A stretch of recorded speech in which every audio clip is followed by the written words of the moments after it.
नमस्कार दोस्तों, स्वागत है आपको स्टोरी हाउस चैनल में। दोस्तों, आपको वह सच्ची कहानी नहीं पता जो हम आपको आज बताने जा रहे हैं। ये एक भूतिया गुड़िया की असली कहानी है। आपने आज से पहले जो भी भूतिया गुड़िया की कहानी सुनी होगी वे सभी असली नहीं होंगी, लेकिन जिस गुड़िया के बारे में हम बात करने जा रहे हैं वो आज भी इस दुनिया में है। इस गुड़िया को कोई भी अपने घर में नहीं रखना चाहता। इसकी वजह जानकर लोगों की रूह कांप उठती है। संभव है कि आपने किसी हॉलीवुड हॉरर फिल्म में भी इसके बारे में देखा सुना होगा। कहा जाता है कि इसकी असली कहानी कुछ और है। दरअसल इस गुड़िया को भूतिया इसलिए कहा जाता है क्योंकि माना जाता है कि ये गुड़िया जीवित है। फिल्म एनाबेल क्रिएशन में इसके बारे में जो दिखाया गया है वो इस गुड़िया की सच्ची कहानी से अलग है। अमेरिकन लेखक जॉनी ग्रुएल ने सबसे पहले अपनी एक रचना में इसका जिक्र किया था, लेकिन सच ये है कि बेहद रहस्यमयी ढंग से ये डॉल उनकी जिंदगी में आई थी। इसके बारे में जानकर आपको बेहद ताज्जुब होगा। दरअसल बात उस वक्त की है जब लेखक जॉनी ग्रुएल बच्चों के लिए एक किताब की श्रृंखला की रचना करने जा रहे थे। उन्होंने रेजरी अन सीरीज नामक एक किताब के साथ एनाबेले डॉल को मार्केट में लॉन्च किया। उनकी यह किताब लोगों के लिए बेहद रोचक विषय थी।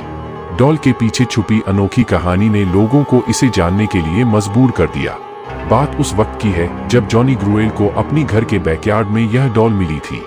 जब उनकी बेटी मार्सेला पैदा हुई तो उसी डॉल से वो हर वक्त खेलती रहती थी।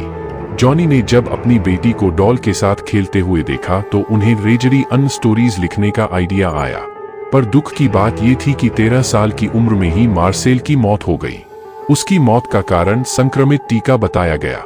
मार्सेला की मौत के बाद जब रेजरी अन स्टोरीज को मार्केट में लाया गया तब उस डॉल का मॉडल भी बुक के कवर पेज पर छापा गया। ये मार्सेला को श्रद्धांजलि देने के कारण ही लॉन्च किया गया था। पर हैरानी की बात ये थी कि मार्सेला की मौत के बाद असली एनाबेले डॉल जिससे मार्सेला खेला करती थी वो अचानक घर से कहीं गायब हो गई। जिस रहस्यमयी ढंग से ये डॉल उस घर में आई थी ठीक वैसे ही वो वहां से लापता हो गई।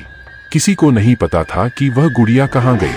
मार्सेला ने उसके बारे में पता लगाने की काफी कोशिश भी की, लेकिन उसका पता नहीं चला। और फिर एक दिन वो असली डॉल एक एंटीक शॉप में मिला। ये बात है साल 1970 की।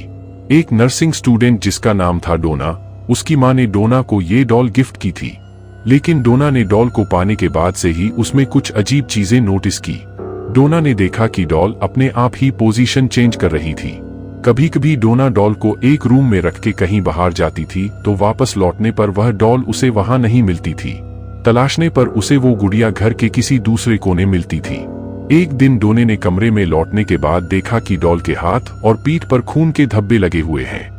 वो दहशत भरा ये नजारा देखकर बुरी तरह कांप गई। डोना को समझ आ गया था कि उसके साथ कुछ बुरा हो रहा है। इसके बाद डोना ने फौरन पैरानॉर्मल एक्टिविटी एक्सपर्ट एड और लॉरेन को बुलाया। एड और लॉरेन ने जब पाया कि यह डॉल भूतिया है तब डोना और ज्यादा डर गई। उसने उस गुड़िया को वहां से ले जाने के लिए कहा।